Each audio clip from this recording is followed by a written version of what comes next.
Jideofor Nwosu stared at the white and green envelope in his hand, heart pounding with a mix of pride and uncertainty.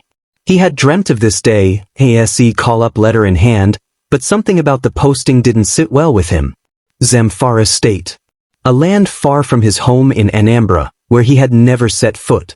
Still, like thousands before him, he answered the call, his mother's prayers tucked safely in his pocket. His father was silent when he saw the state. "You must be careful, Jide," he said quietly. The North had always felt like another country to them, with its own rules, languages, and headlines. But Jide's response was steady, "I will serve, and I will return." The journey to Zamfara was long, dusty, and filled with silence. At the orientation camp, he made friends, Lami from Plateau, Tunji from Lagos, and Helen from Delta. They laughed at the grueling drills, shared insecurities, and promised to stay connected after camp. Jide kept a journal, jotting down everything, his hopes, fears, and the strange feeling that something ominous loomed. During a campfire night, the sky painted orange and purple, Lami asked, "Do you ever feel like we're just pawns in a bigger game?" Jide smiled. "Even pawns can change the board." That night he slept soundly for the first time in days. While his friends were posted to schools and hospitals, Jide received an unusual assignment to assist a local NGO with voter awareness in a volatile area. He hesitated. The zone had recently seen unrest, but his supervisor waved off the concern. Just sensitization, he was told, nothing dangerous. Jide arrived in Mafara with a mixture of curiosity and caution. The town was modest, dusty, and alive with quiet tension.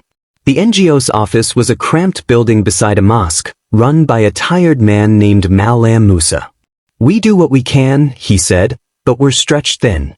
People listen, but fear has choked trust." Locals warned them. Market women whispered, "This is not the season to be preaching politics." Jide noticed the military checkpoints growing sparse the deeper they went. Still, he was determined to serve with integrity. He wore his khaki-like armor and clung to hope like a lifeline. One night, he woke to distant gunfire.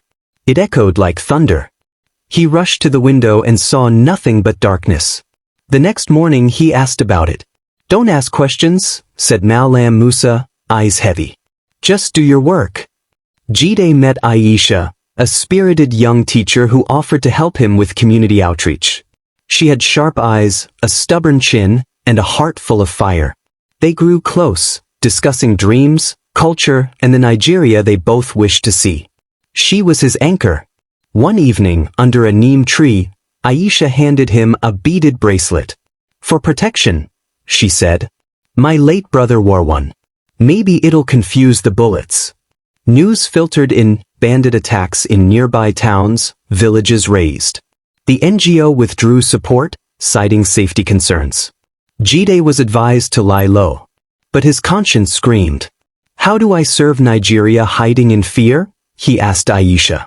"You serve by staying alive," she replied. But his mind was made up. He sent a message to his friends, "If anything happens, tell my story right. Let them know I tried." Defying advice, Jide organized a final voter sensitization event in a remote village. He invited local leaders, secured minimal security, and even managed to get food sponsored. It was his proudest moment. As he took photos with smiling villagers, a small boy tugged his sleeve and whispered, "They are coming."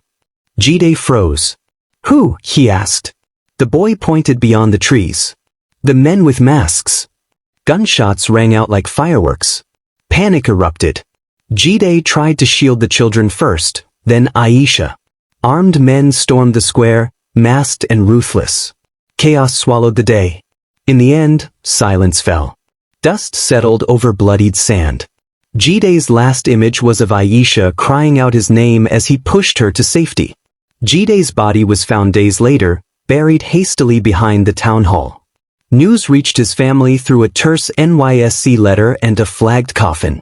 His journal survived, blood-stained but legible. His words became a national sensation. "I died trying to light a candle in the dark." In Anambra, his mother fainted when the coffin arrived. His father stood like a tree in Harmattan, brittle but unmoved. Tunji, Helen, and Lami all attended the funeral, wearing their khakis like shrouds.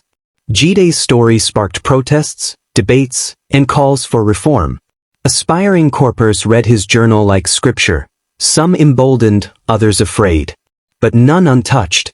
A statue now stands in that village, a young man in khaki, arm raised, mouth open mid-speech.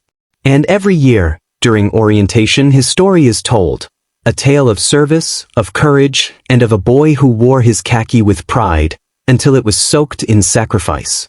Thank you for watching. Make sure you like and subscribe. Don't forget to turn on your notification bell for newly created content.